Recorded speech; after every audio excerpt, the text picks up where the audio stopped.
IT act ప్రకారం మీరు section కూడా నమోదు చేయడం జరిగింది. మరి ఈ సెక్షన్ ప్రకారము ఎలాంటి శిక్షలు అతనికి సంబంధించి ఉంటాయి? మీరు ఏవైతే సెక్షన్లు నమోదు చేశారో వాటికి సంబంధించి ఏ విధమైన దర్యాప్తు చేయనున్నారు సార్? మీన్ దర్యాప్తు భాగంగా ఇప్పుడు అది సోషల్ మీడియా ప్లాట్ఫామ్లో జరిగింది. మోరోవర్ జ్యురిడిక్షనల్ పాయింట్ ఆఫ్ వ్యూలో ఇష్యూ కూడా మేము దీంట్లో లీగల్ ఒపీనియన్ తీసుకోవాల్సి ఉంటుంది.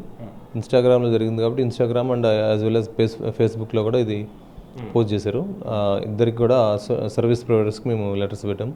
దాని మీద ఇన్ఫర్మేషన్ కలెక్ట్ చేసిన తర్వాత ఫర్దర్ ప్రొసీడ్ అవుతాం. అచ్చా, ఇన్స్టాగ్రామ్కి సంబంధించి కావచ్చు, యూట్యూబ్ ఛానల్కి సంబంధించి కావచ్చు, మీరు లేఖ రాయడం జరిగింది. అంటే ఎప్పుడు రాశారు సార్? దానికి సంబంధించి అప్డేట్ ఏ విధంగా ఉంది?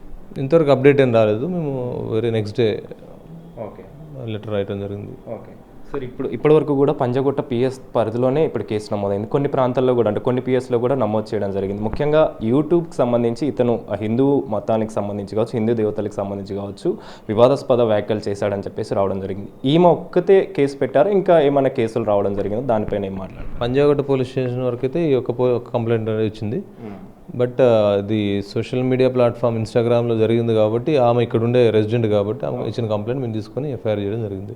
మిగిలిన పోలీస్ స్టేషన్లో ఆమె వేరే వాళ్ళు కంప్లైంట్ ఇచ్చారా లేదా ఇదే వ్యక్తి కంప్లైంట్ ఇచ్చిందనే విషయం మేము ఇంకా తెలుసుకోలేదు. ఓకే సార్, శిక్షలకు సంబంధించి అంటే మీరు కేసు ఏవైతే నమోదు చేశారో దానికి సంబంధించిన దర్యాప్తుల భాగంగా అతన్ని రప్పించే అవకాశం ఉంటుందా లేదా ఎలా ఉంటుంది ఫర్దర్గా దానికి సంబంధించిన దర్యాప్తు? దీంట్లో దర్యాప్తులో భాగంగా మేము ఇన్ఫర్మేషన్ ఎవిడెన్స్ కలెక్ట్ చేసిన తర్వాత అది అతని మీద నేరం నిర్ధారణ కనుకైతే ఖచ్చితంగా మేము లీగల్ ప్రొసీజర్ ఫాలో అయ్యి అకార్డింగ్ టు లీగల్ ప్రొసీజర్ మేము తీసుకురావడమా లేదా నోటీస్ సర్వ్ చేయడం లాంటిది అనేది జరుగుతుంది. అతన్ని ఏమైనా టచ్ చేయడం కానీ అంటే తన ఫర్దర్గా డీటెయిల్స్ ఏమైనా తీసుకోవడం జరిగింది? అన్నీ జరుగుతాయి. Everything will be done. Okay okay sir, thank you so much.